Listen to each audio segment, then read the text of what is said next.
Oke, Bismillahirrahmanirrahim. Assalamualaikum warahmatullahi wabarakatuh. Waalaikumsalam warahmatullahi wabarakatuh.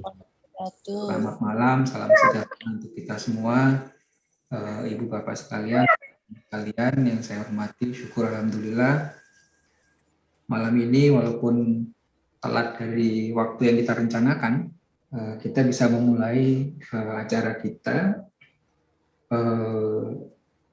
Jombang Membaca. Ini acara kita yang kesekian bagi teman-teman yang sebelumnya mungkin belum pernah bergabung dalam kegiatan ini. Ini adalah kegiatan kita yang kesekian, jadi kita sudah jalan beberapa waktu. Komunitas ini disebut sebagai komunitas pembaca Jombang. Kegiatannya ya pertama tentu kita sebagai komunitas pembaca ya kita membahas buku gitu.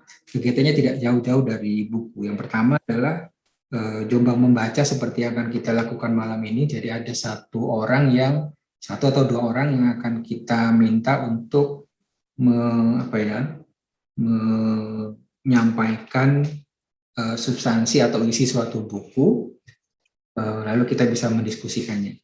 Nah, di luar Jombang Membaca, kita juga ada kegiatan temu penulis. Kita pernah lakukan, jadi ada penulis buku yang kita minta untuk sharing, baik itu proses dia penulis ini membuat buku, bukunya kira-kira apa. Beberapa waktu yang lalu kita ketemu sama Mbak Putri ya. Mbak Putri nulis buku yang alhamdulillah Mbak Putri bersedia berbagi bersama kita. Nah, yang sedang kita rencanakan dan belum terrealisasi itu, kita mau bikin acara semacam welcoming PhD gitu. Jadi ada teman-teman kita yang baru selesai PhD begitu, baru selesai doktor. Nah, itu kita mau minta untuk sharing kira-kira ilmu yang dia dapat, disertasinya kira-kira tentang apa gitu.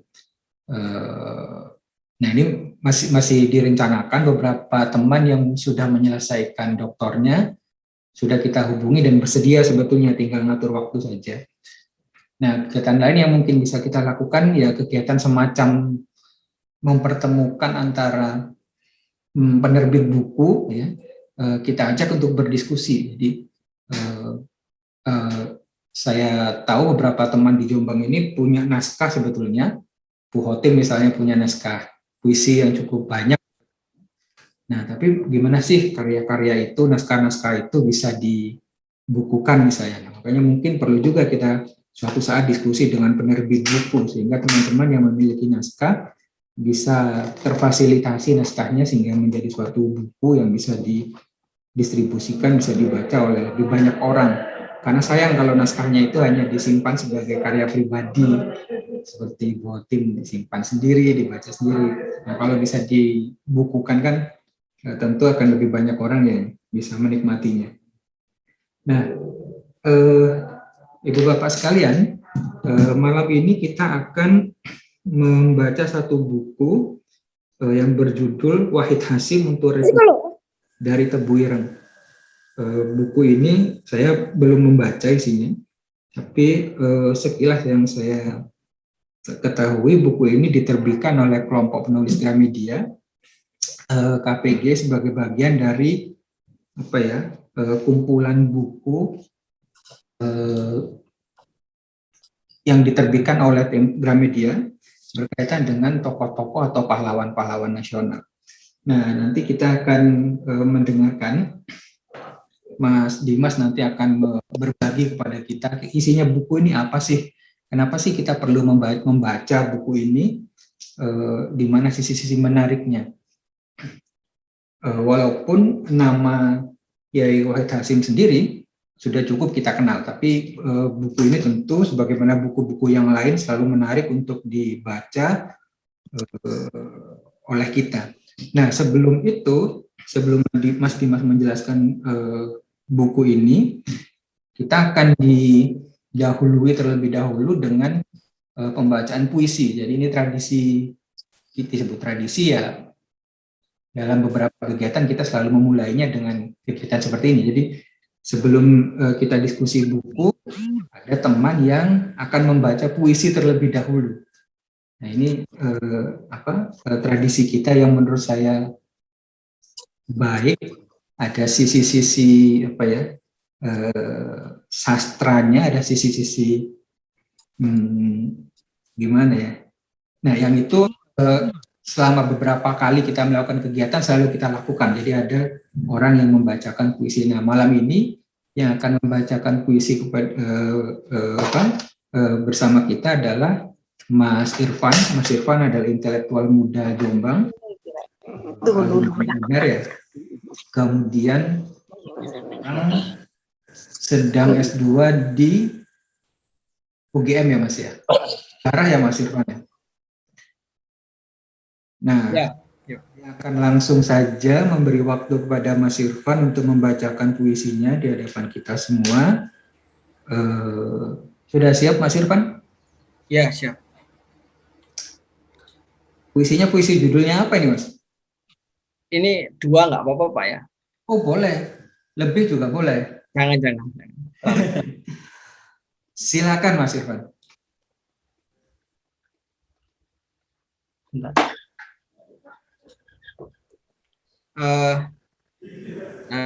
Ini saya membaca puisi.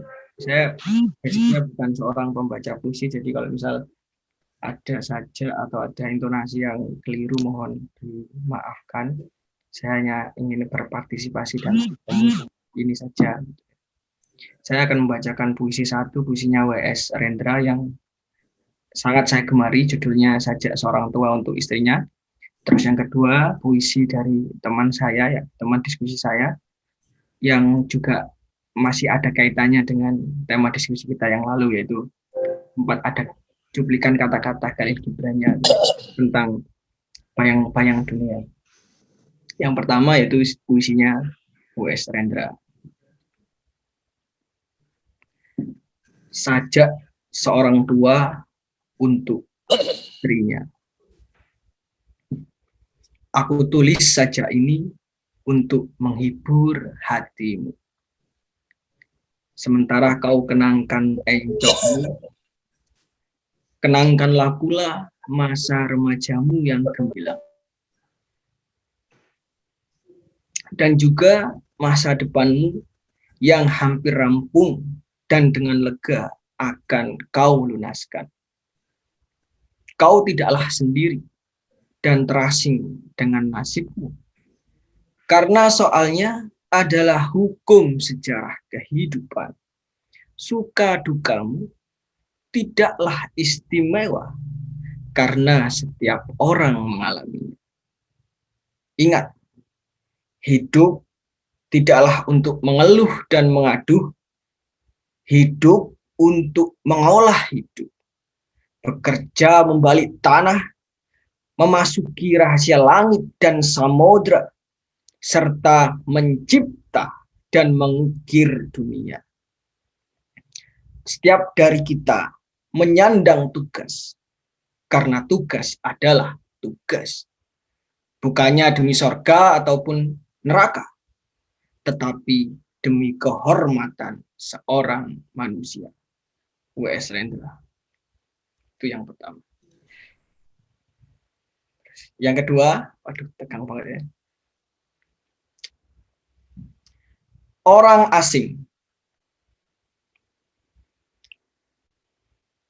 Kata Khalil Gibran kemarin, bukankah setiap kita adalah orang asing? Kota yang kita singgahi, tak ubahnya tempat keterasingan juga. Lalu kita mengenang lewat hal-hal kecil yang kita gemari. Hujan yang tercurah, kemudian membasahi hati. Kopi yang terhidang di papan angkringan gerobak, membangkitkan memori kita, cinta lama yang terbuang. Lewat memori itu kita lebih dekat dengan diri kita sendiri dan mulai memahami keterasingan kita di dunia. Lalu kita lihat sekeliling kita. Lihatlah papan-papan iklan yang menyala, baliho-baliho yang menyala, gemerlap neon freon yang menyala. Kemurahan muncul di mana-mana, senyum tumbuh mekar di mana-mana, sangat indah tapi berbahaya. Lihatlah kemunculan itu. Yang basah oleh rindu, mengalirkan lagi lagu lampu-lampu keterasingan. Lihatlah sekitarmu. Merenunglah. Kau dapati sesuatukah tentang dirimu? Bukankah setiap kita ketika melihat itu bisa gelisah dan tercekik hingga pasrah? Lantas ketika kita tercekik dan pasrah, siapa yang menyelamatkannya dan menunjukkan rahasia keasingan kita? Bukankah jawabannya hanya satu? Tuhan kita. Sekian, terima kasih. Terima kasih Mas Irfan. Dalam Mas Irfan, dalam. Kalau saya tahu yang terakhir itu puisinya siapa Mas Irfan? Ya. Wah, masih di mood. Puisi diskusi sama teman, Pak. Oh, pengarangnya Mas Irfan sendiri tuh kayaknya tuh. Ya, berdua sama teman saya. Namanya Makanya ada memori cinta lama. Wah. Ya. Terima kasih Mas Irfan untuk puisinya. Puisinya Willy yang pertama, lalu kedua puisinya Mas Irfan sendiri yang dibacakan di hadapan kita. Wah, itu luar biasa sekali ya. Kita langsung geser ke Mas Dimas. Mas Dimas sudah. Itu tadi puisinya Kanafi, Pak. Yang kemudian puisinya Kanafi yang saya ubah teman saya di Langgar. Oh, Langgar.co. Ya, itu puisinya terus kemudian saya ubah di hasil diskusi gitu. Ya. Siap. Siap. Mas Dimas sudah di unmute belum ya? Oke. Terima kasih. Mau langsung Mas Dimas? Boleh langsung. Silakan Mas Dimas. Bismillahirrahmanirrahim. Assalamualaikum warahmatullahi wabarakatuh. Waalaikumsalam warahmatullahi wabarakatuh. Terima kasih kepada semuanya, kepada khususnya Mas Ato yang telah mendirikan komunitas pembaca Jombang, dan saya ucapkan terima kasih kepada seluruh yang telah datang. Ini saya biasanya kalau diskusi sama teman-teman itu yang seumuran, yang mungkin sama semester 1, semester 3. Ini baru kali ini saya diskusi bersama, tadi ada yang sudah S2, bahkan ada yang sedang menempuh pendidikan S3 dan sebagainya. Ini sangat luar biasa, saya agak sedikit sungkan. ada sedikit sungkan. Tapi jangan sungkan. Pede aja. Buatnya nggak punya titel SS di belakang kok. Ya, saya bersyukur kepada latar belakang yang telah membawa saya sampai Jombang ini, sehingga saya ditemukan. Mungkin ini sudah menjadi takdir saya berlabuh ke kota Santri ataupun Jombang. Karena di daerah saya jujur teman-teman dan seluruh hadirin, sedikit sekali saya bisa menemukan orang yang bisa baca. Maksudnya yang gemar membaca, karena saya meskipun di Jakarta, kota yang katanya ibu kota, tapi yang bisa masuk kuliah itu ataupun yang melanjutkan jenjang pendidikan kuliah itu bisa dihitung pakai jari. Itu daerah saya seperti itu, masih sulit ditemukan orang yang bisa diajak diskusi dan ngobrol-ngobrol mengenai keintelektualan. Ya, selanjutnya saya ini memegang buku yang saya sampaikan kemarin itu ketika bertemu dengan Mas Ato di warung kopi yang kemarin. Ini buku Wahid Hasyim, Unduk Republik dari Tebu Ireng. Ini saya pertama kali baca, sebenarnya itu saya membaca di Perpustakaan Nasional, aplikasi Perpustakaan Nasional Ipusnas. Di situ saya menemukan bahwa ada buku mengenai Kiai Wahid Hasyim selain dikeluarkan oleh Pustaka Tebu Ireng. Di pesantren ada pustaka, di situ kan banyak menerbitkan buku-buku tokoh, termasuk buku-buku Kiai Wahid. Bahkan buku yang paling menjadi rujukan yang pertama itu adalah buku Sejarah Hidup Kiai Haji Ahmad Wahid Hashim yang ditulis oleh Abu Bakar Aceh, yang tebalnya itu sampai 1000 halaman dan dijuluki sebagai buku babon. Buku babon. Jadi hampir semua orang yang hendak meneliti pemikiran Kiai Wahid pasti merujuknya kepada buku Sejarah Hidup Kiai Ahmad Wahid Hashim. Dan beberapa buku-buku yang mengulas mengenai pemikiran-pemikiran Kiai Wahid Hashim, seperti buku yang ditulis oleh Gus Dur dan Gus Solah, yang Kiai Wahid Hashim dalam pandangan dua putranya itu, bagaimana Gus Solah dan Gus Dur itu berbeda pendapat mengenai pemikiran sang ayah. Oke, sebelumnya saya sampaikan juga mengapa saya tertarik untuk mengangkat Kiai Wahid, karena kebetulan saya juga nantri di Jombang dan saya juga alumni pesantren Tebu Ireng, dan menurut saya ketika Jombang ini bisa pemerintah Jombang itu bisa memberikan perhatian luar biasa kepada para tokoh-tokohnya yang lahir di Jombang, seperti mengadakan diskusi, mengadakan seminar, itu menurut saya sangat luar biasa. Maksudnya apa? Bisa sangat menjadi ciri khas Jombang itu, meng-blow up para tokoh-tokohnya. Karena Jombang itu tidak pernah kekurangan tokoh. Mulai dari Hadratus Syekh, kemudian Kiai Wahid, Kiai Wahab, Kiai Bisri, dan lain sebagainya, turun kepada Nurholis Majid, Cak Nun, Gus Dur, Gus Solah, dan lain sebagainya. Itu semua berawal dari Jombang. Oke, di buku ini, sebenarnya buku ini tidak terlalu tebal. Tebalnya hanya sampai 132 halaman.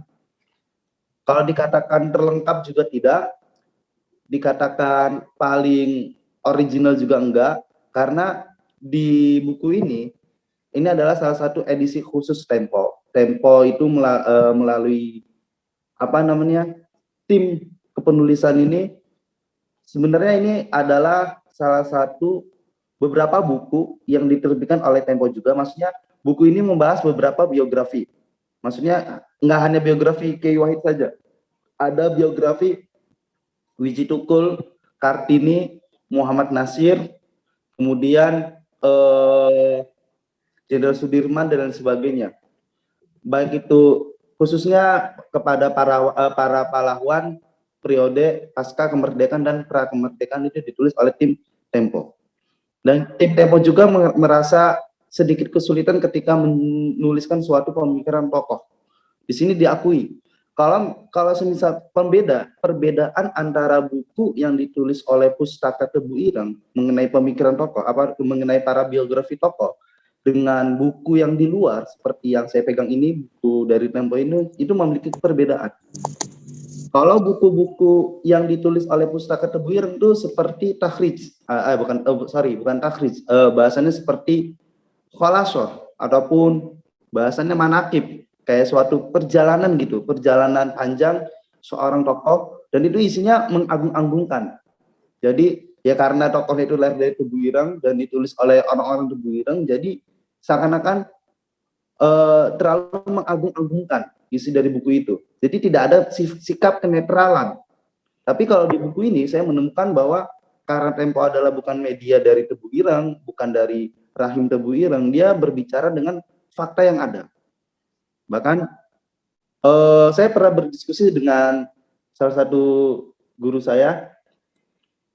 Dia memandang buku ini adalah suatu buku yang wajar aja kalau Tempo berbicara seperti itu mengenai Kiai Wahid. Itu kan Tempo kan bukan orang Islam yang punya seperti itu. Tempo kan seperti gini, media apalah itu dan lain sebagainya.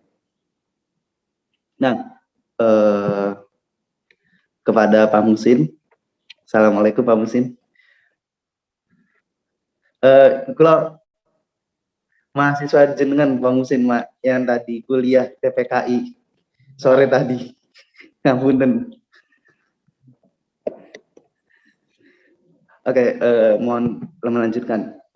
Jadi di buku ini menjelaskan salah satunya adalah yang menjadi ciri utama itu bagaimana Kiai Wahid itu ikut berkontribusi untuk merumuskan Pancasila.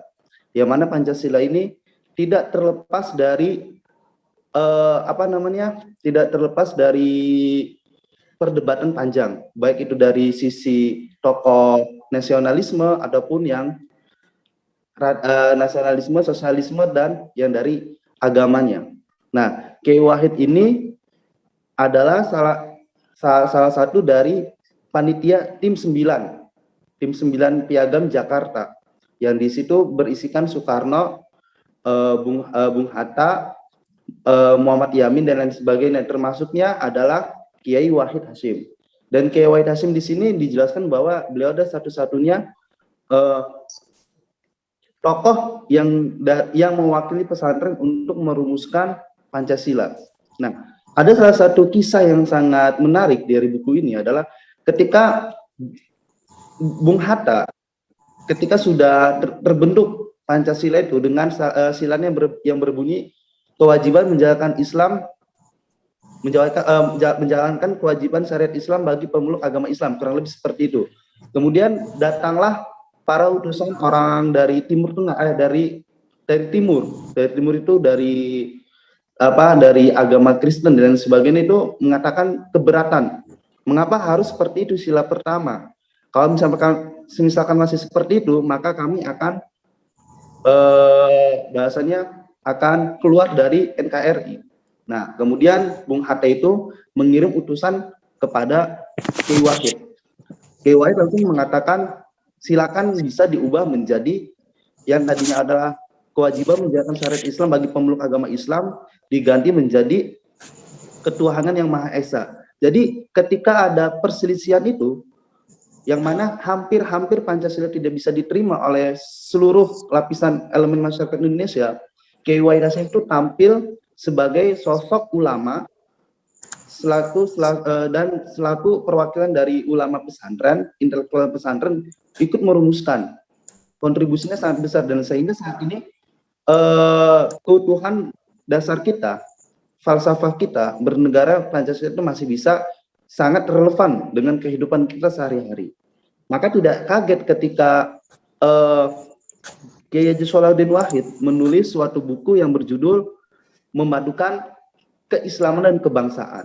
Karena bahasanya, semisalkan waktu itu Kiai Wahid berpikir bahwa negara Indonesia ini harus berdasarkan falsafah keislaman, itu mungkin saat ini kondisi Indonesia seperti Afghanistan, seperti Suriah, Sudan, dan lain sebagainya, akan mengalami banyak bentrok. Nah, Kiai Wahid Hasyim tampil di hadapan publik sejajar dengan Soekarno, dengan Bung Hatta, dengan Jenderal Sudirman, dengan Muhammad Yamin, dan sebagainya, bahwa semua itu bisa diselesaikan dengan kecakapan dan kebijakan. Jadi antara Islam dan ataupun Islam dengan nasionalisme, agama dan nasionalisme itu tidak pernah berbenturan, tapi bisa saling berjalan bersama. Kemudian di buku ini juga dijelaskan Kiai Wahid itu adalah salah satu tokoh pembaruan di pesantren Tebu Ireng. Ini bermula padahal Kiai Wahid itu bukan seorang yang belajar di pendidikan umum Belanda. Pendidikan Belanda waktu itu, saya kurang tahu ya. Pokoknya pendidikan yang umum di Belanda waktu zaman Belanda itu, beliau hanya mondok dari satu pondok ke pondok-pondok lain. Tapi saya menemukan di buku Kiai Haji, Sejarah Hidup Kiai Haji Ahmad Wahid Hasyim juga sebagai buku pokok yang ditulis oleh Abu Bakar Aceh, yang membentuk Kiai Wahid itu bisa memiliki keintelektualan sebagaimana seorang yang berpendidikan umum, itu tidak terlepas dari sosok Kiai Haji Muhammad Ilyas. Jadi Kiai Muhammad Ilyas itu adalah tokoh yang pertama kali membangun Madrasah Nizamiyah. Madrasah Nizamiyah itu di pesantren Tebu Ireng itu sudah itu sekitar tahunnya Hadratus Syekh masih hidup. Jadi waktu itu Kiai Haji Muhammad Ilyas itu beliau salah satu saudaranya Kiai Hasyim, dan diangkat menjadi lurah pondok atau kepala sekolah waktu itu juga, dan beliau memasukkan nilai-nilai masukkan keilmuan seperti ilmu ilmu apa? Ilmu bahasa Belanda, bahasa Inggris, kemudian ilmu matematika, yang mana pada waktu itu semuanya tidak ada di pesantren. Hanya ada di pesantren Tebu Ireng. Dan Kiai Wahid Hasyim ini adalah murid pertama di Madrasah Nizamiyah yang langsung diasuh oleh Kiai Haji Muhammad Ilyas. Nah, dan setelah itu Madrasah Nizamiyah berkembang diasuh langsung oleh Kiai Haji Wahid Hasyim ini. Karena intelektualnya itu. Ketika waktu itu di Tebu Ireng ataupun di pondok-pondok se-Indonesia belum ditemukan mesin ketik. Itu di pesantren Tebu Ireng sudah ada. Ini adalah Kiai Wahid Hasyim. Itu dari segi pesantrenannya. Yang pertama adalah dari segi kebangsaan, nasionalismenya. Ini adalah dari segi kepesantrenannya. Kemudian Kiai Wahid Hasyim ini adalah Menteri Agama pertama zaman Soekarno.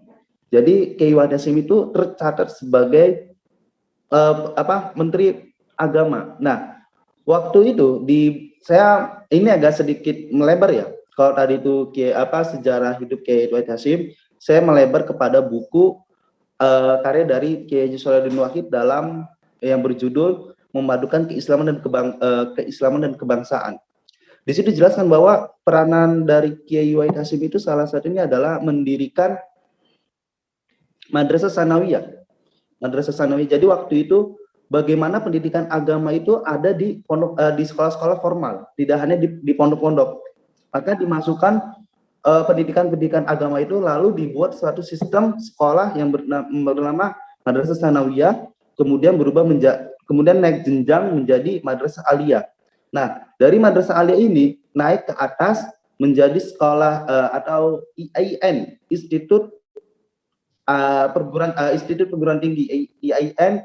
Kemudian dari IAIN ini lanjut berubah menjadi UIN, Sekolah Islam Negeri. Jadi adanya madrasah baik dunia sanawiyah ataupun madrasah aliyah, saya bisa mengatakan bahwa akar muasalnya itu berawal dari Kiai Wahid Hasyim. Mengapa saya berani mengatakan seperti itu? Karena kalau di pesantren dulu kan tidak ada pembagian kelas. Hanya pembagian kelasnya itu kelas menurut anak ini sudah selesai kitab Jurumiyah yang paling dasar, kemudian naik ke kitab Imriti, kitab selanjutnya, dan Alfiyah dan selanjutnya. Jadi tidak ada pembagian kelas. Yang ada hanya pembagian kitab-kitab yang sedang dikaji. Nah, Kiai Wahid Hasyim ini merumuskan adanya pendirian sekolah, yang mana sekolah itu ada sistem pendidikan agamanya. Kemudian di buku ini ada sesuatu yang menarik, adalah ketika bahwa Kiai Wahid Hasyim itu selain seorang intelektual, selain putra dari Hadrat Syekh Kiai Haji Hasyim Asy'ari, di buku ini dijelaskan bahwa Kiai Wahid Hasyim juga melaksanakan riyadhah. Riyadhah ini adalah puasa. Jadi puasa setiap hari. Jadi Kiai Wahid Hasyim ini terlihatannya sosok yang nasionalisme banget gitu. Tapi sebenarnya beliau itu memiliki sisi kesufian. Sisi kesufiannya itu beliau berpuasa setiap hari. Ini dijelaskan juga ketika oleh Bunyai Farida. Saya lupa di mana sumbernya itu. Ketika itu kan Kiai Wahid Hasyim itu memiliki kader bernama Kiai Saifuddin Zuhri. Jadi Kiai Saifuddin Zuhri itu adalah ayah dari Bunyai Farida, istri dari Gus Solah. Itu ketika waktu itu ada rapat pertemuan antara Kiai Wahid Hasyim dengan Kiai Saifuddin Zuhri itu di Jakarta.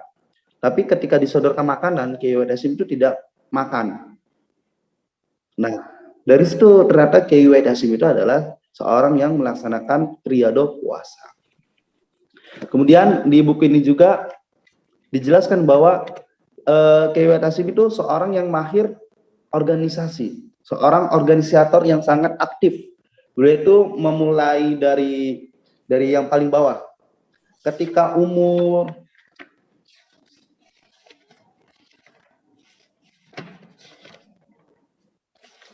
29 tahun, beliau itu, ketika pada usia 25 tahun, beliau itu sudah terpilih menjadi ketua Majelis Islam A'la Indonesia, yang mana majelis itu ataupun organisasi itu mewadahi seluruh organisasi Islam yang ada di Indonesia. Mungkin setelah MIAI, Majelis Islam Indonesia berubah menjadi Masyumi. Dan beliau pernah mengketuai di umur 25 tahun. 25 tahun sudah menjadi ketua. Dan pada akhirnya beliau tercatat sebagai seorang yang sangat berpengaruh dan ajak untuk berpikir untuk menguasai berpikir untuk bagaimana merumuskan nilai-nilai falsafah dalam Pancasila. Dan terakhir mungkin beliau itu wafat di usia yang sangat muda. Beliau wafat di usia 39 tahun. Ini yang sangat disayangkan. Beliau juga sebenarnya tidak memiliki buku yang paling, selama hidupnya beliau itu tidak memiliki buku, tapi banyak tulisan-tulisan beliau yang tersebar di majalah waktu itu, di majalah, di surat kabar. Dan itu yang mungkin sedang diteliti juga dan dicari oleh para orang-orang yang hendak meneliti pemikiran Kiai Wahid Hasyim. Beliau wafat karena kecelakaan di daerah Cimahi, Bandung waktu itu, di umur 39 tahun. Jadi saya berharap bagi saya khususnya santri Tebu Ireng dan seluruh mungkin dari pemerintahan Kabupaten Jombang dan masyarakat Jombang dan seluruhnya itu bisa mengkaji pemikiran-pemikiran tokoh-tokoh nasional dari Jombang sendiri, bukan hanya dari pesantren Tebu Ireng tapi dari Jombang, karena kita tidak pernah kehabisan tokoh. Jarang di suatu daerah yang bisa melahirkan seorang mahaguru, melahirkan presiden, melahirkan menteri agama, melahirkan para tokoh-tokoh intelektual, budayawan, seniman, dan lain sebagainya itu dalam satu kota itu jarang menurut saya. Mungkin sekian dari saya, mungkin nanti kita tanya jawab dan diskusi. Oke, terima kasih Mas Dimas, penyampaian yang menyenangkan. Saya senang karena saya dengan caranya sendiri Mas Dimas bisa membuat saya dan saya yakin teman-teman yang lain, ibu bapak yang lain, secara tertib begitu, secara tawaduk mendengarkan Mas Dimas menjelaskan isi buku ini. Saya kira nanti akan ada diskusi-diskusi. Tapi sebelum ada diskusi, Mas Dimas, saya ingin memulai diskusinya dengan hal yang mungkin tidak terlalu serius ya. Salah satu yang menarik bagi saya terkait beliau, Yai Wahid Hasyim ini adalah beliau ini perlente sekali ya dalam penampilannya. Dandy gitu, dandy pakai jas, pakai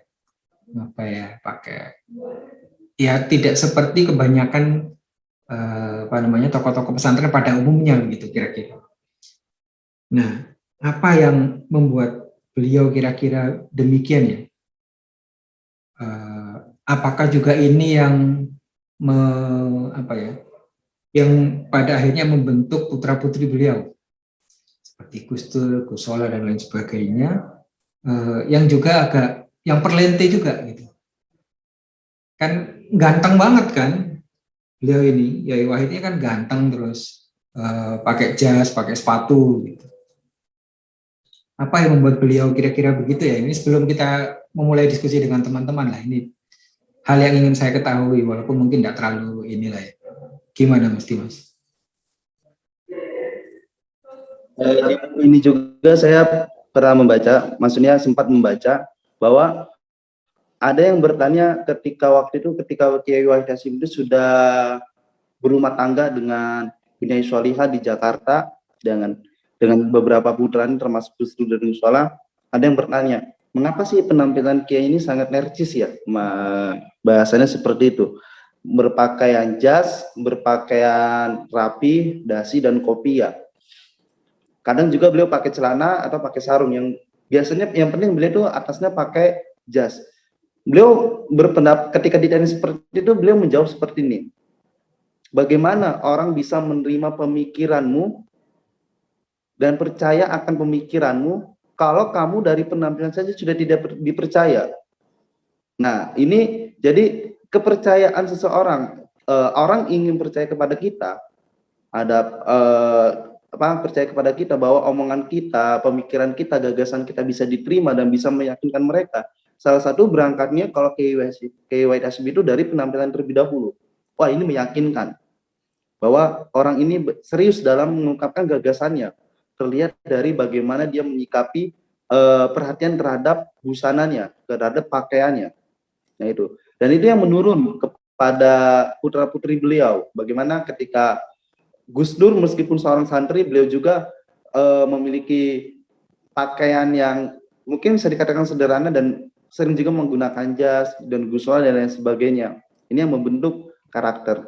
Dan mungkin ini juga yang membentuk Mas Ato dan teman-teman dan seluruh hadirin yang membentuk pemikiran ataupun pemahaman kepada politikus ketika hendak menjabat. Mereka itu memakai pakaian yang sangat rapi. Sekurang-kurangnya mereka bisa memberikan pemahaman terhadap pakaian itu sangat berpengaruh. Mungkin ini mengikuti politik dan caranya Kiai Wahid Hasyim. Itu yang bisa saya tesis terakhir ini menarik ini, bahwa politikus mungkin sedang meniru Kiai Wahid dalam berpenampilan ya, untuk menarik simpati, meyakinkan orang dan sebagainya. Ibu Bapak sekalian, tentu saya mempersilahkan Ibu Bapak sekalian untuk menanggapi, berdiskusi. Tentu tidak harus bertanya karena ini bukan forum tanya jawab. Jadi kita bisa berbagi informasi, berbagi pengetahuan, ya, mengapresiasi dan lain sebagainya. Dan siapapun bisa menyampaikan pikiran-pikirannya dalam diskusi kita malam ini.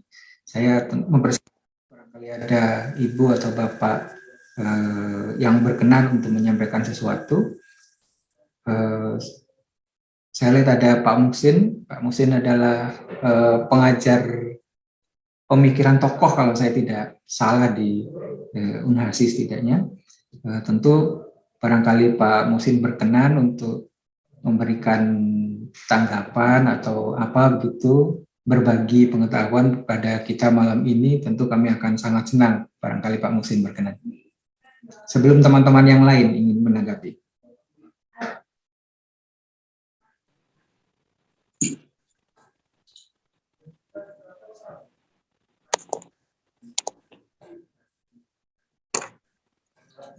Siapa ini? Saya dulu. Oke, Pak Muhsin. Assalamualaikum warahmatullahi wabarakatuh.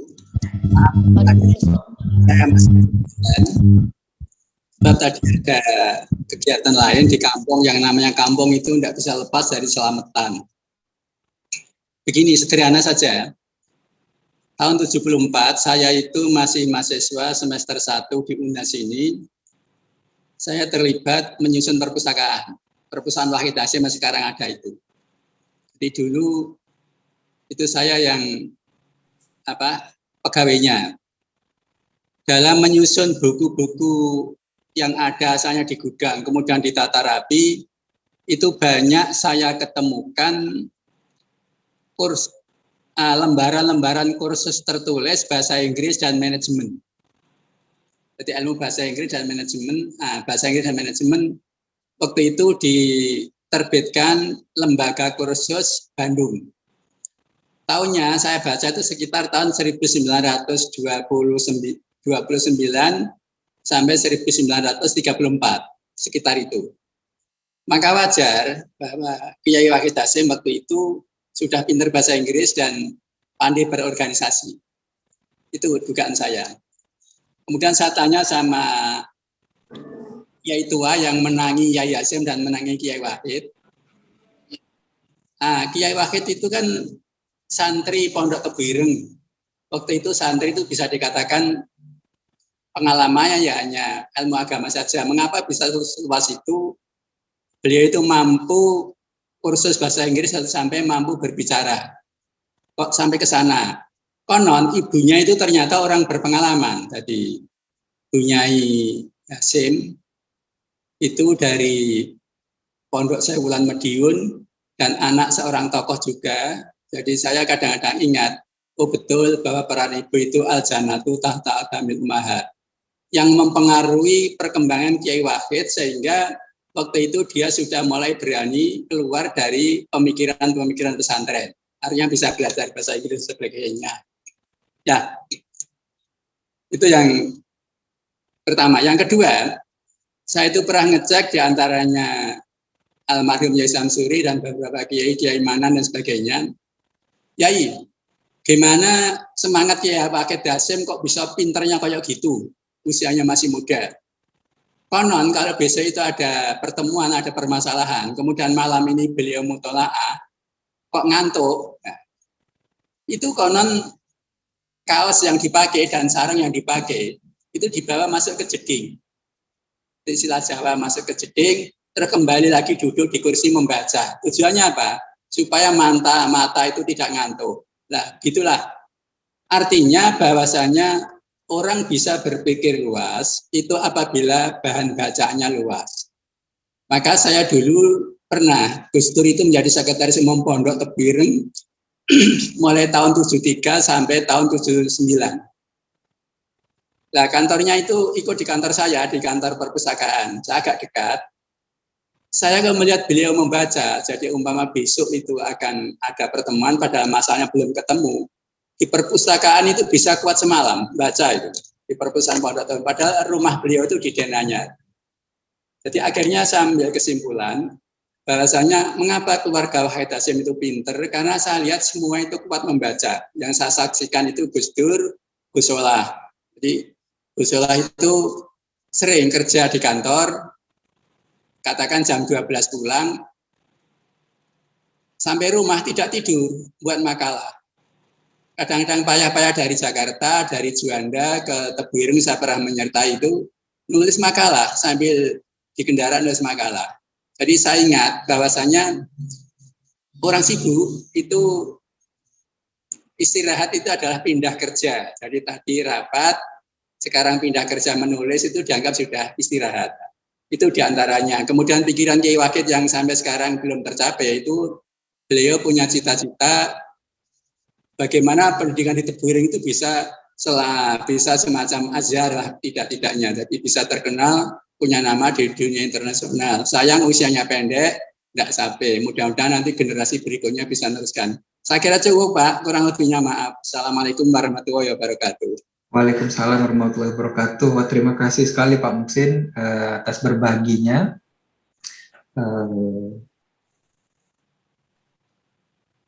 Beliau itu usia berapa sudah bisa berbahasa Inggris ya, Pak Muhsin? Saya tidak jelas usianya, tapi bekas-bekas kursus itu sekitar tahun 2009, saya kira-kira sekitar sampai tahun 1934. Siap. Jadi sudah dari remaja begitu, masih muda begitu sudah cukup fasih berbahasa Inggris ya? Ya, kemungkinan. Kemungkinan, iya.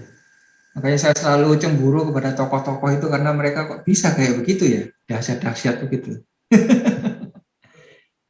Ibu Bapak sekalian, ini ada saya kurang tahu Mas Gofar atau Pak Gofar ya tadi sudah melambaikan tangan. Saya persilakan Mas Gofar.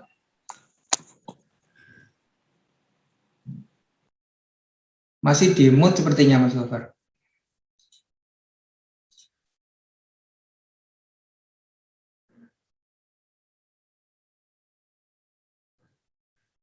Mas Gofar? Nggak jadi. Kalau nggak jadi saya persilakan yang lain, Ibu Bapak sekalian untuk baik menanggapi, bertanya, dan lain sebagainya. Mas Adi saya kira ya. Mas Adi silakan Mas Adi. Mungkin kameranya bukan Mas. Silakan. Assalamualaikum warahmatullahi wabarakatuh. Perkenalkan nama saya Adi dari Jombang. Ampun ya Pak. Di sini saya agak ya curhat sedikit juga sih. Saya baru pertama kali mengenal tokoh Waqid Hasyim dari diskusi ini, itu yang pertama. Jadi saya juga tidak tahu pemikiran itu seperti apa. Terusan riwayat hidupnya yang dijelaskan oleh Mas siapa tadi? Aku lupa dari materi. Mas Dimas. Oh, Mas Dimas. Yang dari apa ya?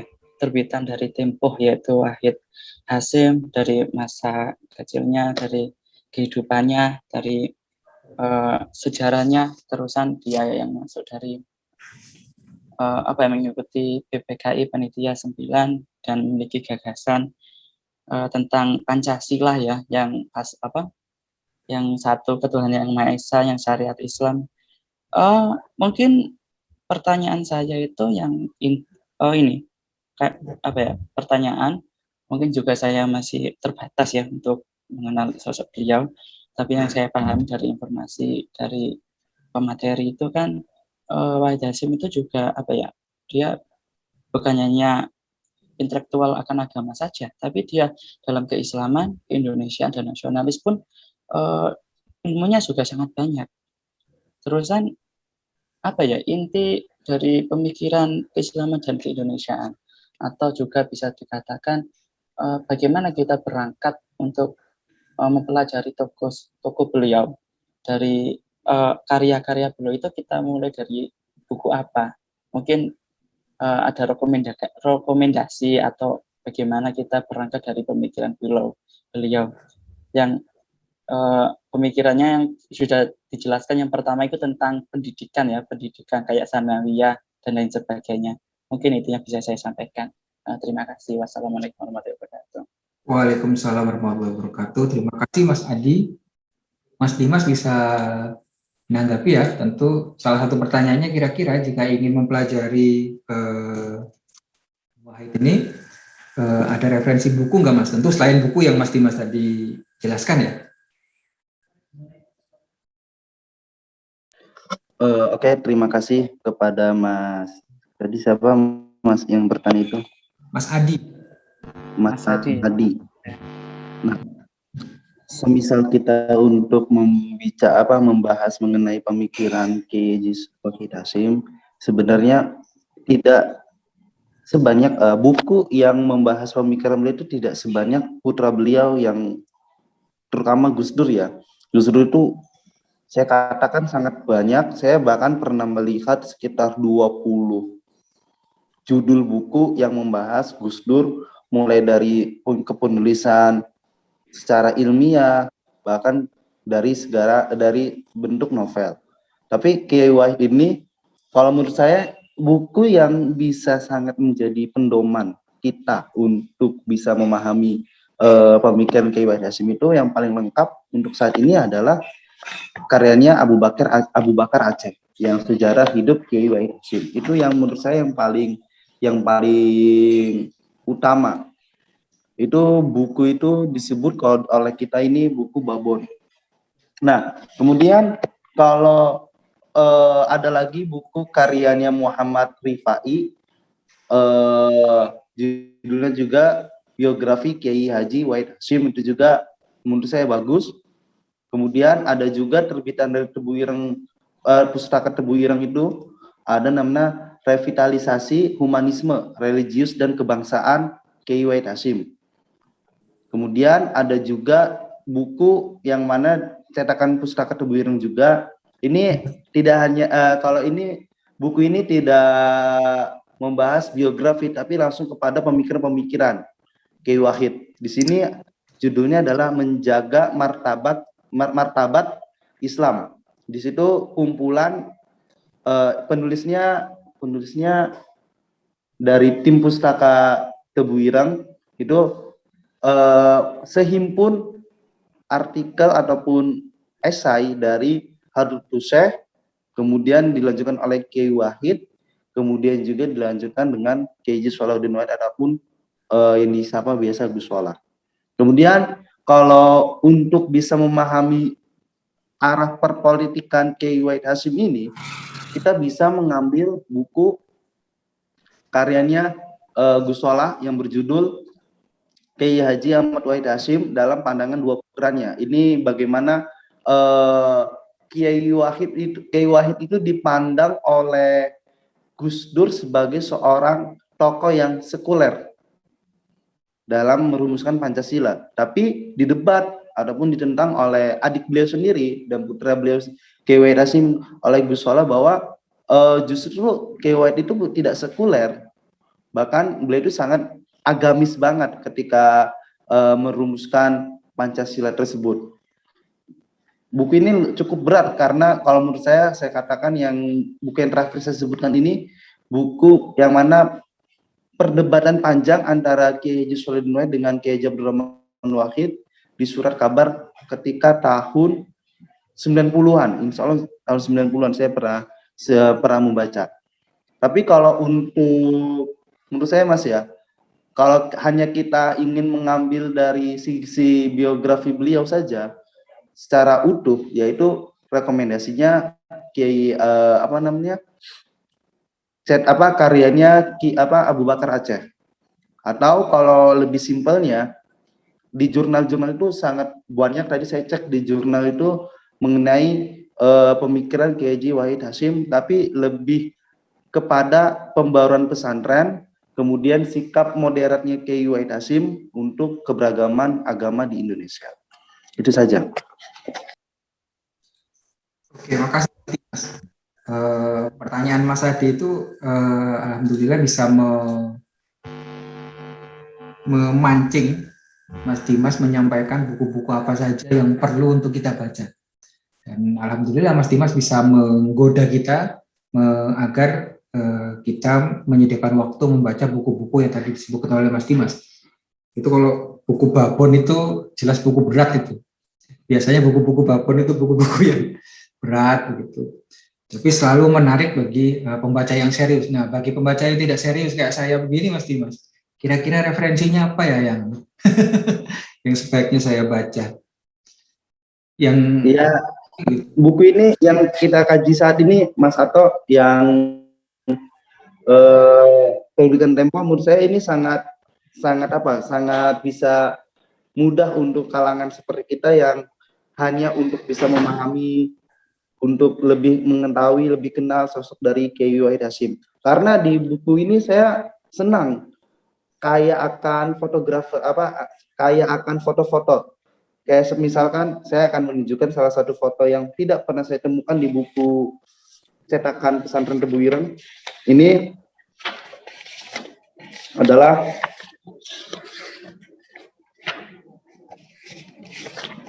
foto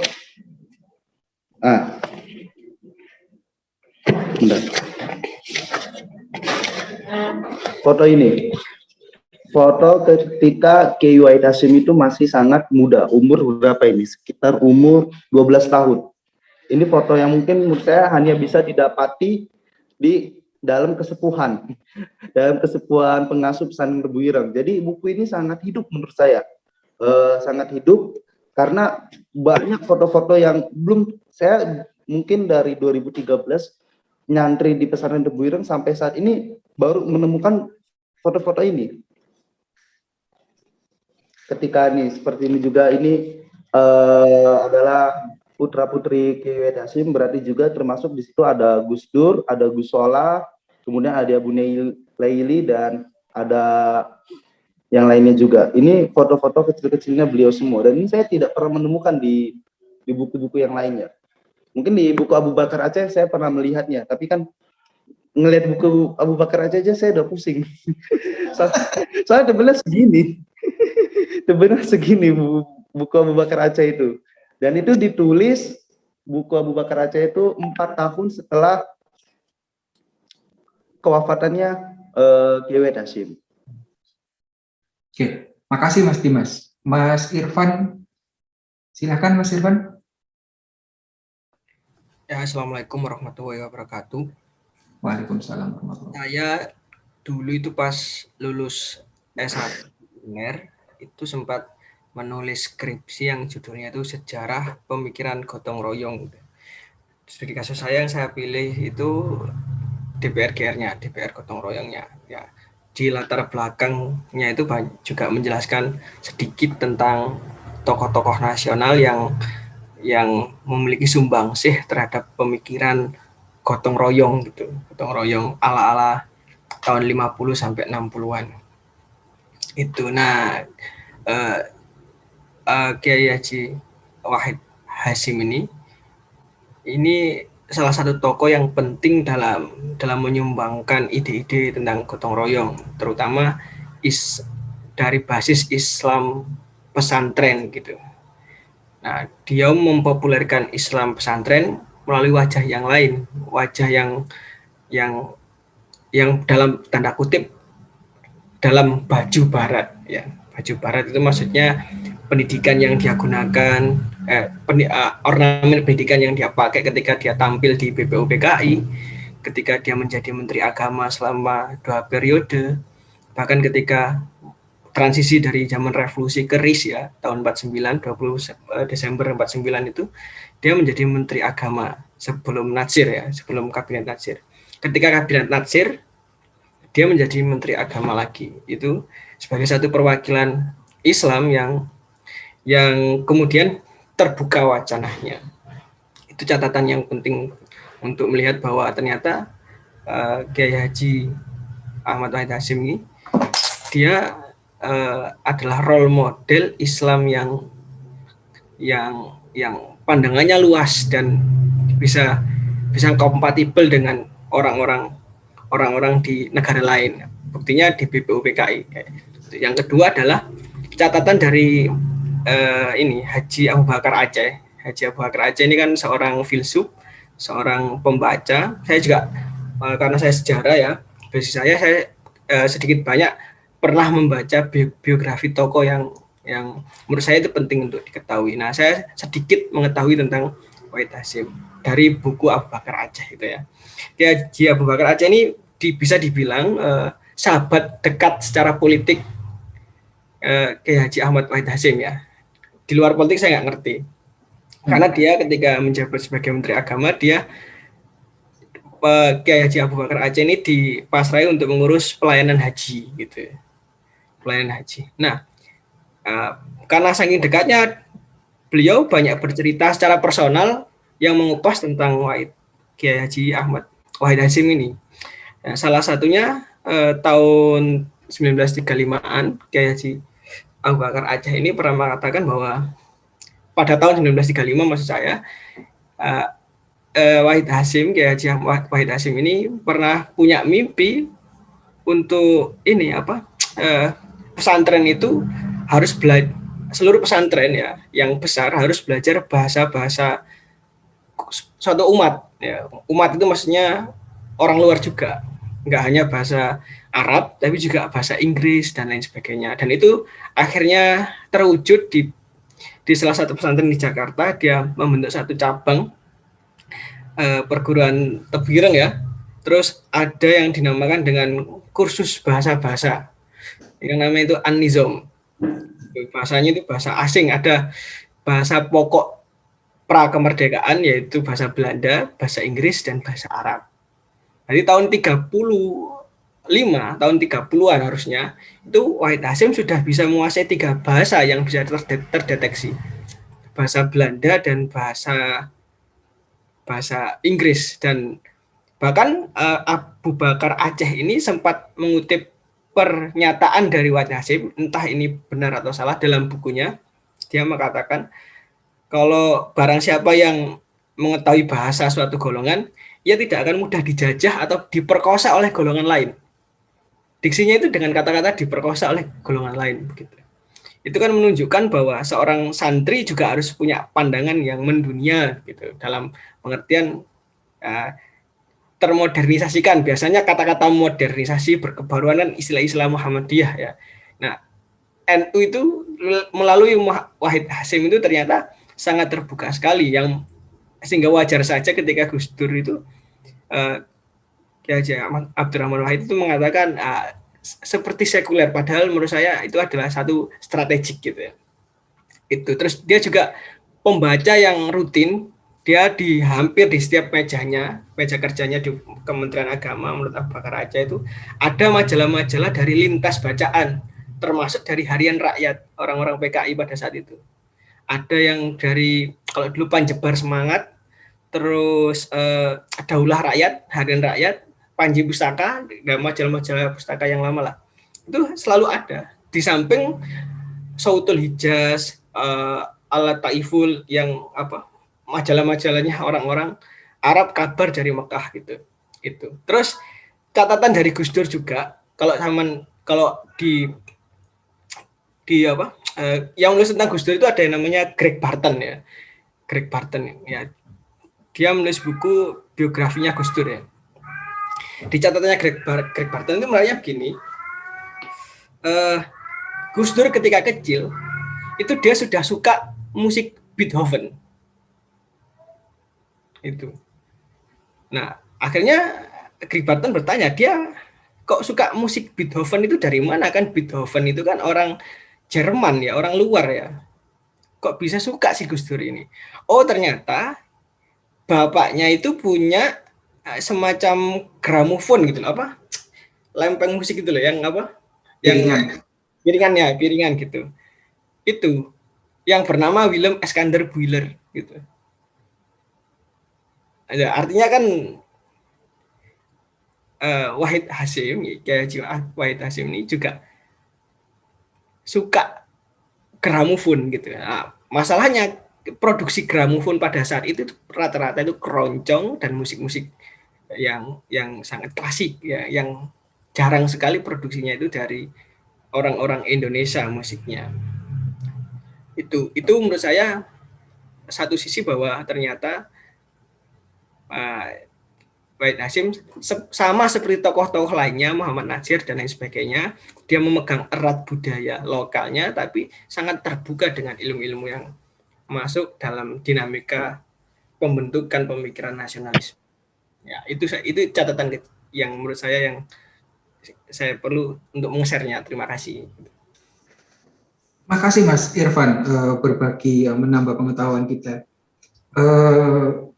Sebelum ditanggapi yang lain, sebagai sekolah sejarah, Mas Irfan, bisa nggak ditelusuri apakah sebelum Kiai Wahid Hasyim itu sudah ada nggak upaya-upaya pembaharuan pendidikan Islam sebelum Kiai Wahid Hasyim? Sebenarnya sudah dimulai sejak taman siswa ya, taman siswa Ki Hajar Dewantara Surya.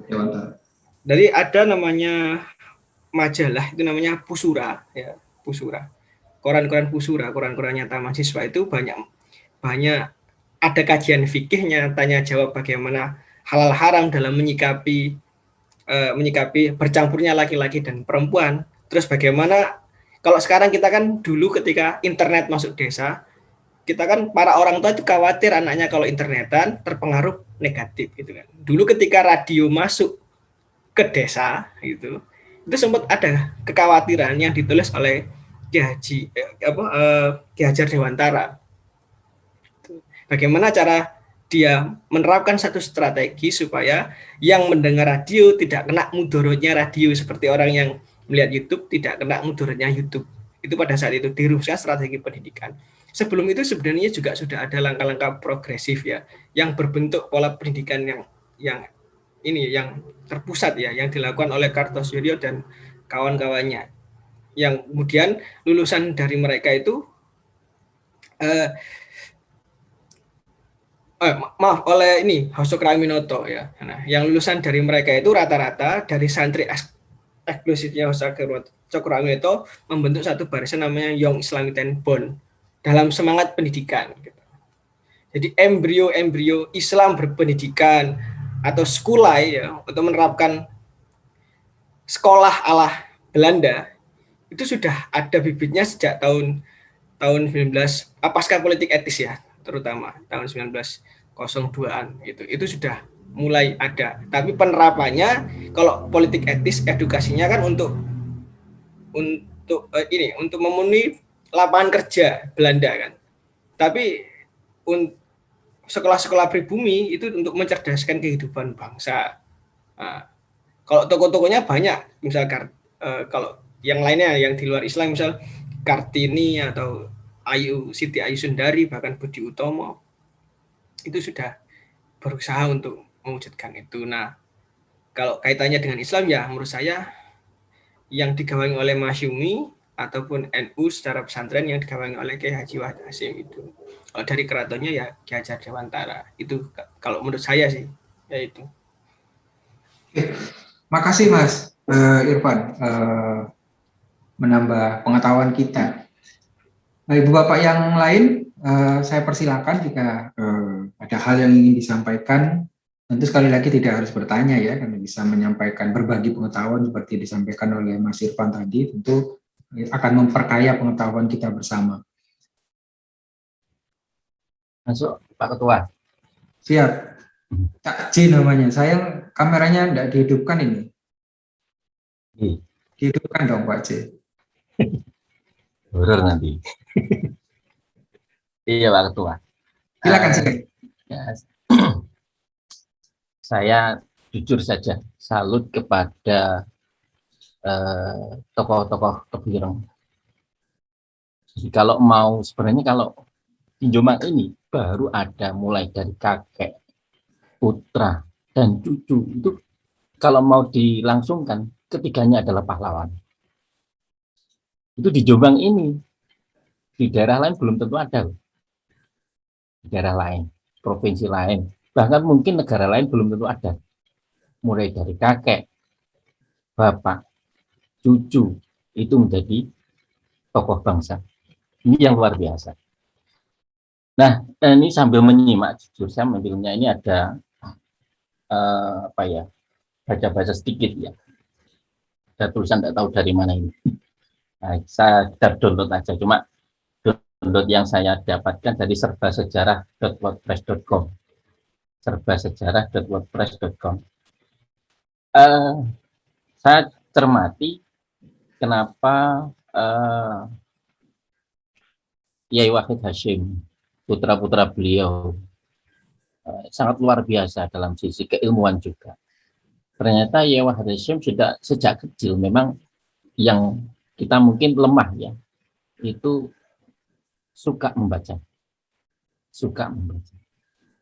Dan beliau oleh Mbah Hasyim Asy'ari itu tidak disekolahkan. Kalau kita mungkin kalau ingin anak-anaknya pandai itu kan disekolahkan, sekolah yang paling mahal sekali ya, bayarnya per semester sudah 5 juta, itu baru SD itu 5 juta. Tapi tidak apa yang dilakukan oleh Mbah Hasyim Asy'ari. Beliau tidak menyalurkan di sekolah-sekolah milik Belanda. Beliau rela mengajari sendiri. Bahkan di sini saya mendapatkan sebuah tulisan begini. Jadi dari gemar membaca Yai Wahid Hasyim itu menjadikan beliau berpengetahuan luas. Nah, terkait beliau sejak usia 15 tahun sudah bisa berbahasa Inggris. Jadi di sini dinyatakan gemar membaca tak hanya menjadikan Wahid Hasyim berpengetahuan luas, tapi juga mampu berbahasa asing. Ketika berusia 15 tahun, walau tidak pernah duduk di bangku sekolah umum, tidak di sekolah umum sama sekali tidak. Kita aja sekolah umum, sekarang aja mulai dari SD, SLTP, SLTA itu sudah bahasa Inggris, perguruan tinggi juga bahasa Inggris. Tapi entahlah kok nggak bisa bahasa Inggris sama sekali. Jadi kita mulai dari SD, bahkan tidak hanya SD, itu di TK itu sudah ada bahasa Inggris, SD bahasa Inggris, SMP bahasa Inggris 3 tahun, SMA bahasa Inggris 3 tahun, 6 tahun SD, 3 tahun SMP, 12 tahun bahasa Inggris. Di perguruan tinggi juga ada bahasa Inggris. Nah, itu anehnya kita kok tidak bisa bahasa Inggris gitu.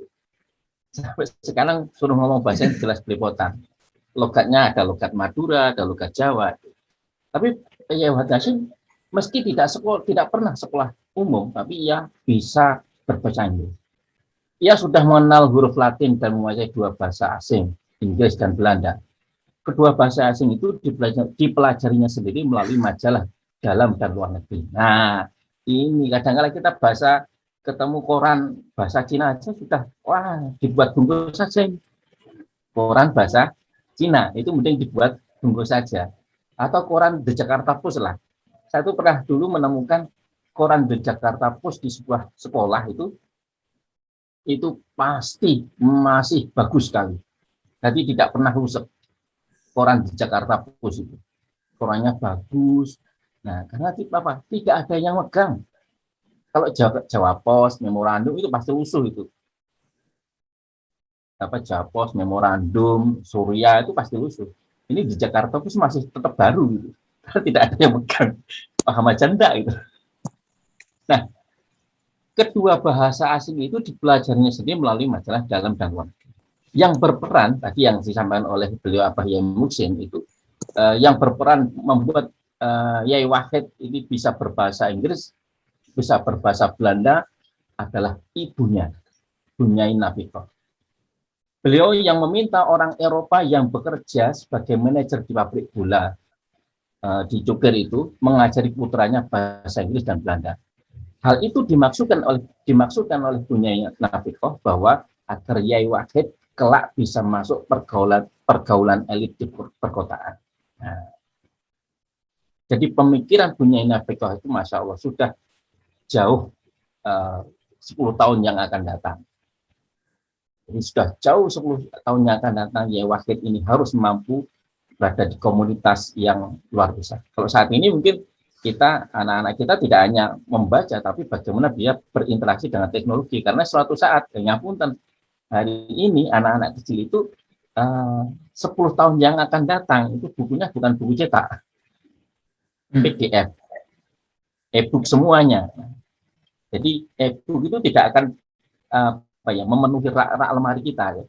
Bisa dalam satu gadget itu sudah isinya ribuan buku. Nah itu tinggal dia mau baca atau tidak. Makanya di sini kalau kita melihat foto beliau Yai Wahid Hasyim pasti berkacamata. Ya, pasti berkacamata karena kesukaan beliau terhadap membaca. Inilah mudah-mudahan ini yang menjadi semangat kita untuk terus semangat untuk suka membaca itu tadi. Itu Pak Ketua, mohon maaf ngapunten. Assalamualaikum.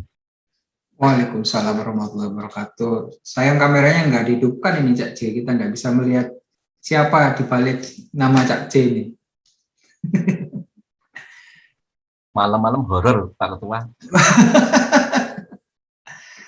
Oke, mungkin masih ada yang ingin menyampaikan sesuatu, tapi sebelum itu saya minta Mas Dimas untuk menanggapi tadi Mas Irfan dan Cak J itu. Masih di Mas Dimas. Saya ingin mengambil salah satu contoh. Tadi saya ingin menggarisbawahi dari Mas Irfan itu mengenai pembaruan yang dibawa oleh Kiai Wahid di dunia pesantren. Dan ini berefek Bapak-bapak dan Ibu-ibu, apa yang dulu digagas oleh Kiai Wahid Hasyim itu ini berefek. Salah satu peneliti pesantren, seorang penulis terkenal di pesantren yang biasa kita gunakan untuk menjadi referensi itu Jamar Kasid Lofir dalam buku yang berjudul Tradisi Pesantren yang menjadi rujukan utama dari seluruh peneliti ataupun penulis yang hendak ingin menulis mengenai sisi pesantren itu menjadikan pesantren Tebu Ireng itu sebagai pesantren modern. Jadi di situ kan di buku itu dijelaskan bahwa perbedaan antara pesantren modern dengan pesantren salaf. Nah, pesantren Tebu Ireng itu menjadi statement ataupun jadi penelitian studi kasusnya sebagai pesantren yang modern. Padahal kala itu ya pesantren Tebu sebagaimana masih memegang tradisi Soroga dan Bandungan dan hingga saat ini juga dan terkenal oleh setiap Ramadan itu mengaji kitab Sahih Bukhari dan Sahih Muslim. Nah, kemudian ketika Kiai Wahid itu memiliki kecakapan dalam berorganisasi dan membaca dan keintelektualannya, beliau itu pernah berkata seperti ini. Bacalah buku 5 jam dalam 1 hari, maka kamu akan menjadi seorang intelektual. Itu saya sangat ingat banget itu di salah satu majalah Tebu Ireng itu dituliskan di situ paling belakang, dan itu yang menurunkan yang sangat diwariskan oleh Gus Dur dan Gus Solah, terutama Gus Dur. Gus Dur itu ketika mondok di daerah Jogja, Pondok Krapyak, ketika mondok di Krapyak itu Gus Dur itu tidak membawa kitab. Jadi tidak membawa kitab. Waktu itu Gus Dur itu datang ke Pondok Krapyak itu bawa bakulan besar kayak tas besar gitu. Isinya tuh buku. Dan keseluruhannya buku, tidak ada kitab. Nah, salah satu buku yang dibaca Gus Dur juga bukunya Marxisme. Marxisme karena Karl Marx itu beliau sudah membaca jauh dari anak seusianya. Nah, kemudian Kiai Wahid itu kalau menurut saya adalah sosok yang masih sangat sedikit diungkapkan. Ibaratnya seperti ini. Kiai Asy'ari itu ketokohannya itu kalah dengan putranya, Kiai Hasyim Asy'ari. Nah, Kiai Wahid ketokohannya itu kalah dengan Gus Dur. Karena ya mungkin media dan perubahan zaman itu sangat berpengaruh, dan Gus Dur diberkahi dengan umur yang melebihi umur dari sang ayah. Tapi mengapa kita harus melihat ketika ada seorang yang menjadi tokoh intelektual dan lain sebagainya, yang pertama dilihat kita itu kalau Gus Dur itu mungkin dari Bunyai Solihah, istri dari Kiai Wahid Hasyim.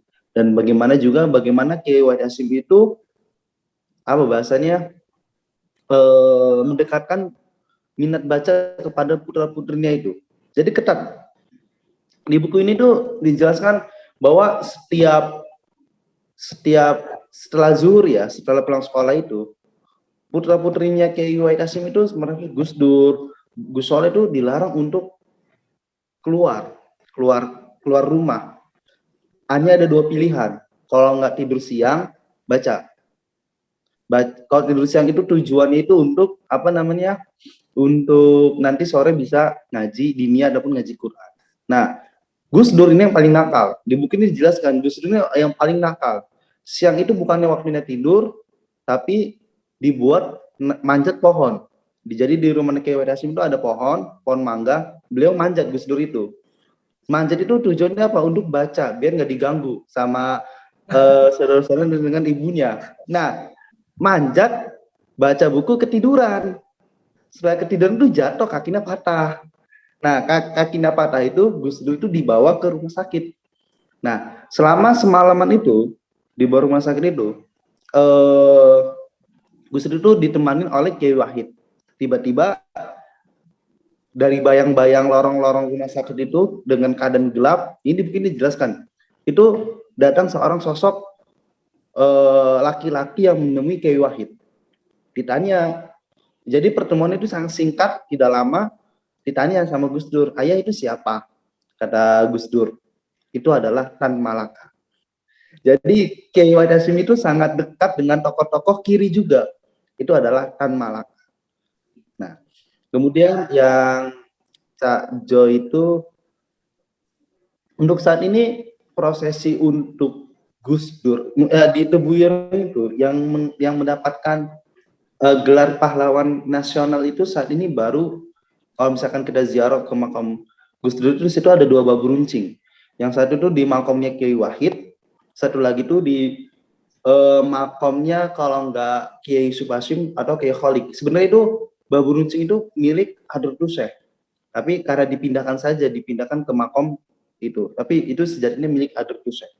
Nah, kemudian apakah Gus Dur sudah diakui menjadi tokoh pahlawan nasional? Untuk saat ini belum. Karena ya saya juga nggak tahu ya, tapi saya pernah sedikit membaca literatur dari tulisan almarhum Gus Soleh itu, bahwa dari pesantren Tebu Ireng waktu itu, dan Gus Soleh juga masih Sugeng waktu itu, sudah mencoba untuk mengajukan bahwa Gus Dur itu adalah sosok pahlawan nasional. Dan itu kata Gus Soleh juga, ketika Gus Dur dikukuhkan menjadi sosok pahlawan nasional, maka ini sesuatu hal yang sangat luar biasa, seperti yang dikatakan oleh Cak Jo itu. Saya mengutip dari Gus Soleh juga, ketika dalam satu tempat, dalam satu rahim, kakek, ayah, dan putra ataupun anak itu menjadi tokoh nasional. Dan itu mungkin tidak akan bisa ditemukan di tempat manapun, dan itu hanya ada khususnya di Jombang. Nah, kemudian saya pernah membaca penelitian kakak kelas saya yang pernah di KTI itu judulnya itu Sikap Wasatiyah Kiai Haji Wahid Hasyim dalam pandangan milenial. Ternyata dia itu mengambil studi kasus itu di 5 universitas, termasuk Unhas, Undar, Unipdu, dan lain, di pokoknya 5 universitas di Jombang. Karena dia penelitiannya kuantitatif, dia mencari data. Dari data itu yang saya baca, ternyata dari masyarakat Jombang ataupun para remaja-remaja dan mahasiswa di Jombang itu masih sedikit yang mengenal Kiai Wahid. Masih sedikit yang mengenal Kiai Wahid dan lebih mengenal Gus Durnya ataupun ya Gus Dur ya. Jadi kalau di Tebu Ireng Mas, atau bagaimana membedakan antara penziar dari luar dengan alumni ataupun dengan santri? Ditanya dari mana? Mau ziarah ke siapa? Kalau bilangnya ziarah ke Gus Dur, biasanya itu penziarah dari luar. Tapi kalau misalkan mau kemana? Ziarah ke Mbah Hasim ataupun ke Mbah Wahid, nah itu pasti orang Tebu Ireng sendiri. Oh gitu ya? Iya. Siap. Karena orang luar itu lebih mengenal Gus Dur. Ya. Dan itu Betul, ada ya. salah satu data ketika pasca kewafatan Gus Dur 2009 itu, sekitar tahun 2010 dan 2011, itu panitia penerimaan santri baru pesantren Tebu itu memasang besar, jadi kan penziarah banyak yang datang ke pesantren Tebu Ireng, dipasang pendaftaran pesantren Tebu Ireng itu membludak. Kisaran kalau 2006 itu mungkin nanti bisa diluruskan juga, itu santri Tebu Ireng itu sedikit, bahkan sampai cuma 300. Tapi ketika dipasang baliho, bukan baliho, maksudnya pengumuman itu sangat membludak karena orang-orang itu mengenalnya Gus Dur, bukan dari Habib Husainnya ataupun dari Kiai Wahidnya ataupun tokoh-tokoh yang ada di makom pesantren Tebu Ireng itu. Wah, itu menarik itu Mas Dimas ternyata untuk membedakan mana yang pernah di Tebu Ireng dan bukan dari cara itu. Anak saya itu pengen mondok di Tebu Ireng, nanti saya tanya kira-kira dia terinspirasi dari mana itu, dari Gus Durnya, dari kira-kira. Nah, saya sudah tahu ini masih ada Ibu Bapak yang lain yang masih ingin menyampaikan sesuatu, tapi Mas Dimas, ada nggak dari buku ini, dari buku Wahid Hasyim untuk Republik dari Tebu Ireng, ada nggak kutipan atau bagian yang menjadi favoritnya Mas Dimas? Kalau ada, boleh nggak dibacakan 1 atau 2 paragraf gitu, nggak usah semuanya.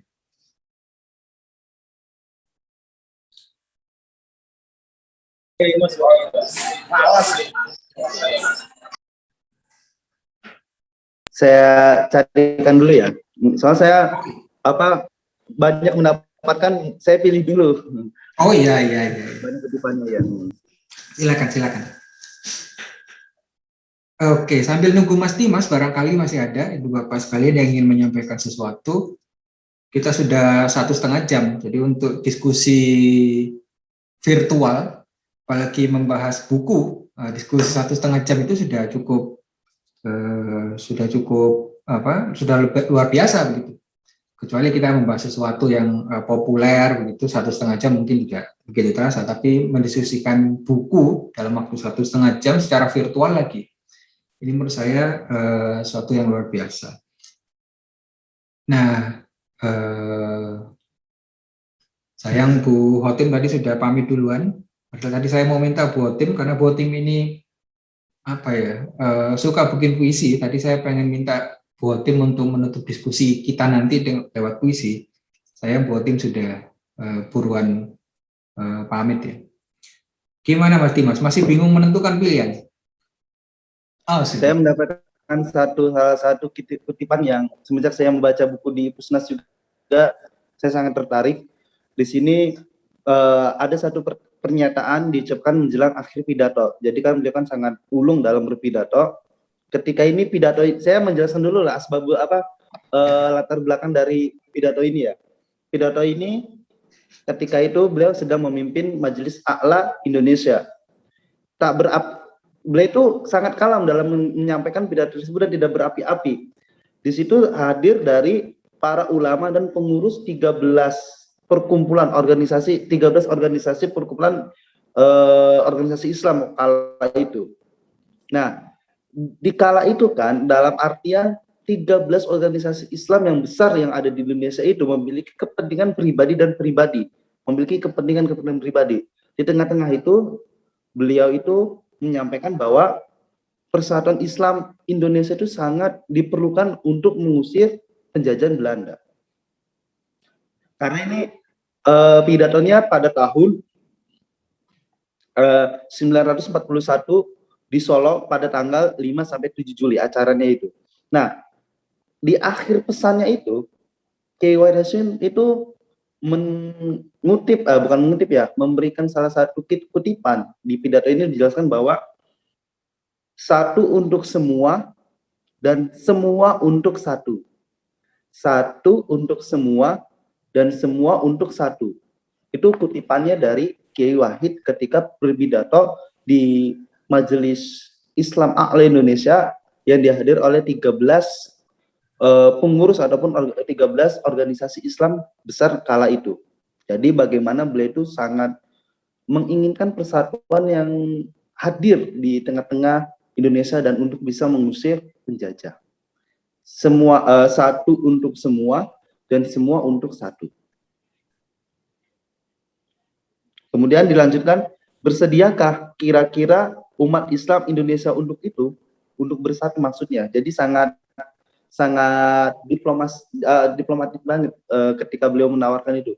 Satu untuk semua dan semua untuk satu, bersediakah umat Islam Indonesia untuk itu? Itulah kutipan akhir dari pidato Kiai Wahid Hasyim. Itu yang paling saya kagumi saat ini. Oke, Mas Dimas, terima kasih. Buku ini, Mas Dimas, kalau sampean boleh menilai dari 1 sampai 10, direkomendasikan, 10 sangat direkomendasikan. Mas Dimas memberi nilai berapa untuk buku ini bagi kira-kira kalau dinilai? Kalau 1 itu tidak direkomendasikan dibaca, 10 sangat direkomendasikan. Kasih nilai berapa tuh antara 1 sampai 10? Kalau saya merekomendasikan buku ini di angka nilai 7. Dalam artian, dalam untuk bisa kita memahami sepak terjang tokoh dari Kiai Wahid Hasyim ini, saya sangat mendukung dan saya sangat menyukai karena menurut saya mendekati kelengkapan dari ringkasan bukunya Abu Bakar Aceh. Tapi itu mungkin sangat jauh. Tapi yang menurut saya mendekati. Mengapa saya memberikan 7 tidak 8, 9, 10? Karena untuk merekomendasikannya saya saat ini mungkin belum, ketika dari kita belum membaca literatur Sebelum Buku ini, baik itu dari cetakan Pustaka Tebu Ireng, dari Muhammad Rifai itu, ataupun dari buku karya Abu Bakar Aceh, saya takutnya ketika membaca buku ini, karena kan buku ini vulgar, dalam artian vulgar itu seorang penulis dari tim Tempo ini tidak menempatkan Kiai Wahid Hasyim itu sebagai tokoh yang benar-benar tokoh luar biasa. Ya, tokoh beliau, tapi tidak di luar biasakan. Dan ini mungkin kalau bagi orang-orang pesantren kayak kami dan kayak saya akan kaget gitu ketika kiainya itu di salah satu buku itu yang harusnya, misalkan saya pernah dengar nih bahwa Kiai Wahid Hasyim itu seperti ini dengan ketokohan-ketokohannya. Ketika baca buku ini mungkin saya akan kaget, loh kok seperti itu? Ya, mungkin untuk tidak kaget itu bisa untuk membaca literatur sebelum buku ini. Karena saya juga membaca buku ini sebelumnya, sempat membaca beberapa kayak seperti biografi beliau, membaca sedikit dari buku karyanya Gus Dur dan Gus Dur dan sebagainya. Ya, makasih Mas Dimas. Saya senang juga karena dipancing oleh Mas Dimas untuk membaca buku-buku itu ya. Tidak hanya buku ini tapi buku-buku yang lain. Ibu Bapak sekalian, kita sudah 1,5 jam berdiskusi. Jika tidak ada yang ingin menyampaikan tanggapan atau sesuatu, kita bisa mengakhiri saya kira diskusi kita malam ini. Barangkali masih ada yang mau menyampaikan sesuatu? Cukup ya? Nah, jika cukup, Ibu-Bapak sekalian, kita akan mengakhiri diskusi kita malam hari ini. Kita sudah 1,5 jam berdiskusi buku. Saya atas nama pribadi berterima kasih pertama kepada Mas Irfan yang tadi bersedia membacakan puisi di awal pertemuan kita. Tentu juga saya menyampaikan terima kasih dan apresiasi kepada Mas Dimas yang bersedia untuk berbagi pengetahuan kepada kita, lalu juga memancing kita untuk membaca buku ini dan buku-buku lain. Buku ini Wahid Hasyim untuk Indonesia, untuk Republik dari Tebu Ireng, dan buku-buku lain yang berkaitan khususnya berkaitan dengan Kiai Wahid Hasyim dan buku-buku lain. Saya juga berterima kasih kepada Ibu Bapak sekalian yang masih bertahan dalam diskusi kita. Jadi diskusi ini sebelum saya akhiri, ini acara rutin yang kami adakan komunitas pembaca Jombang untuk membahas satu buku tertentu gitu. Tujuannya tentu untuk mengembangkan budaya literasi di kalangan masyarakat Jombang lah. Mungkin peminatnya tidak banyak yang terlibat dalam komunitas ini, tapi sedari awal kami membentuk komunitas ini, kami sudah tahu bahwa mungkin juga tidak banyak pesertanya, tapi bagaimanapun ya kita terus harus berjalan berapapun jumlah pesertanya gitu. Sekali lagi saya menyampaikan terima kasih kepada Ibu Bapak sekalian yang mengikuti diskusi ini, dan saya akhiri, kurang lebihnya mohon maaf. Assalamualaikum warahmatullahi wabarakatuh. Waalaikumsalam warahmatullahi wabarakatuh.